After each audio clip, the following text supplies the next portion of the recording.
Hello and welcome to Vision Denial. My name is Sam, this is Road to MSI, and Meet the Teams. If you're new here, I've watched every single playoff game for the teams participating in MSI for 2023, asterisk with LEC for the winter split, mostly because it makes no sense. Today, in this particular video, we'll be discussing G2, the first team to qualify from their winter split performance, but did not do so hot in their spring split. If you're going to wonder how some of these details and stats that I have come about, I've let a link down below to the document that I use. Feel free to peruse and take a look at everything. Without further ado, let's take a look at the very well-known face of the LEC, G2 Esports. Let's meet the coaching staff and stylings of G2. Head coach Dylan Falco has been in the coaching and analyst role since 2014 in North America and Europe, mostly known for his time on Schalke before joining G2 for Season 12. A couple of notable things when you look at G2 stats: despite having only come 4th place going into spring, their win in winter has given them a lot of notable stuff to be impressed about, right? Amongst all the teams, they are the fastest team, first in gold per minute, first in kills per game, first in plates, second in deaths per game, second in heralds, and a lot of it just screams, hit hard, hit fast, get as much as you can. They are the 3rd in goal difference at 15, 6th when ahead at 15, and honestly, most of this is just from them playing around the map very efficiently for getting turret plates and getting kills when necessary to be able to approach that as fast as they can. They're 6th in Drakes, but that's primarily due to the speed at which they actually finish out games when they finish them out. It's hard to guarantee you're going to get a lot of Drakes if your games fall under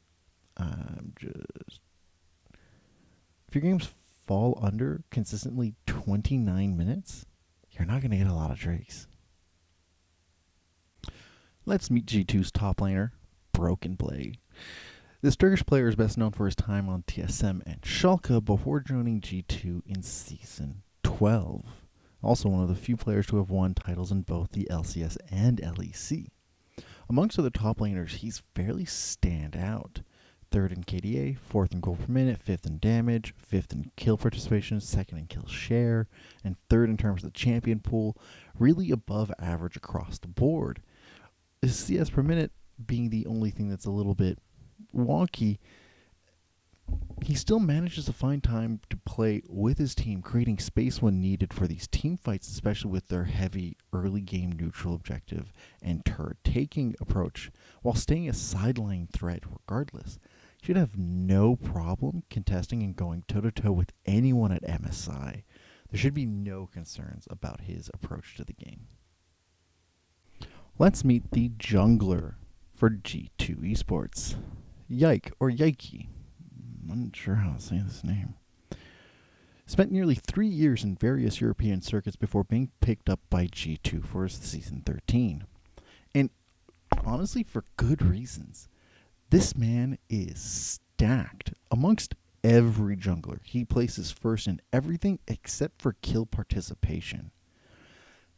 An incredibly, seriously impressive player, putting to shame nearly everybody else, and for good measure, heavy skirmisher, enables all the lanes, gets things done, and certainly a player to watch when it comes to fast early game play.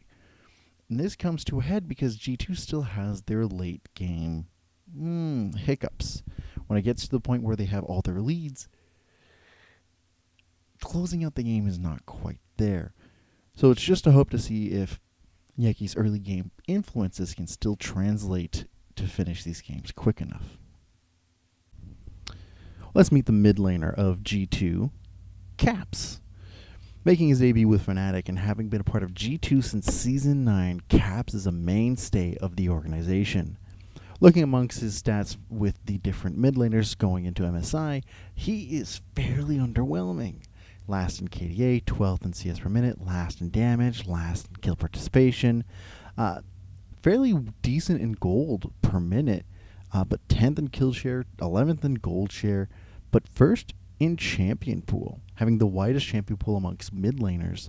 And again, while his overall stats show a fairly below average performance compared to his peers, his pool and tenure show his flexibility, and it's always good to remember that he holds a certain clutch factor.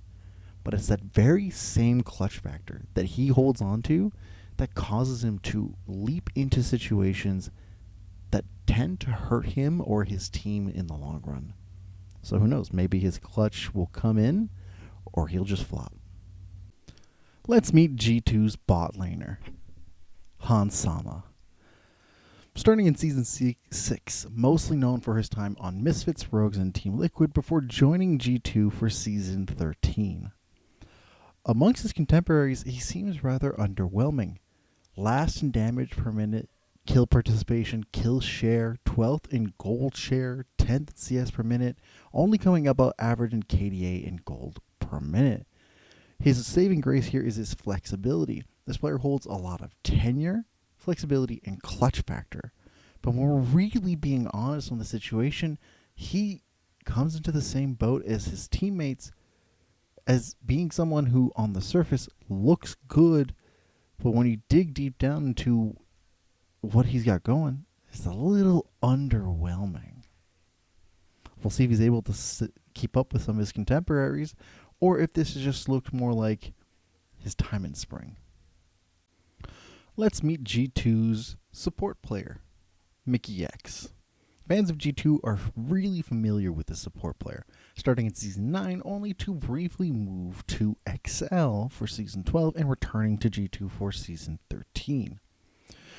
And this is another case for G2 where flexibility and tenure is quite a show force here, but looking at his contemporaries, he falls rather flat.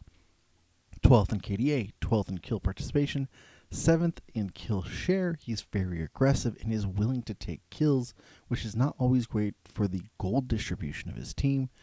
And 8th in champion pool, falling right around the middle compared to his contemporaries.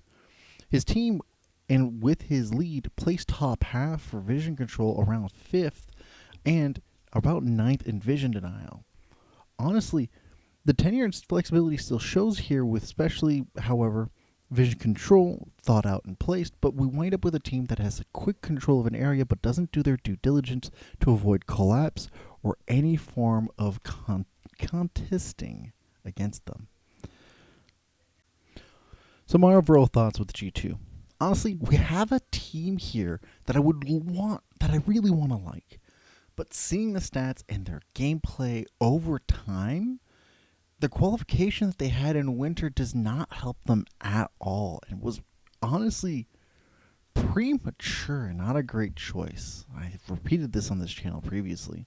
Now, I have no doubts that from their early game approach, Yike's pressure as a jungler and the clutch and tenure alone that they hold will have many teams struggle to hold them off or even take games off of them. But there should be, in all honesty, no expectations that G2 will take the crown at this particular tournament. Or at least that's from my observation. I would love to hear your thoughts in the comments down below about your expectations with G2, if they're going to win or if this is going to be a rather big flop from their part. Any and all of your thoughts, I would love to hear it down below. And if you want to see where I got my stats on things, I will leave a link down below with the entire chart. Thank you again for watching, and I'll see you again at MSI. Thank you again for watching. Greatly appreciated. These kinds of videos take quite a bit of time. If you're interested, we've got over here more videos about the other teams that have qualified for MSI. And if you're curious about the process in which I watched every single playoff, here's a playlist of the road itself to MSI. If you have any particular thoughts, comments, or predictions, I'd love to hear those things down below. And if you care to, right below over here, this little button, you can click on it and subscribe. Thank you.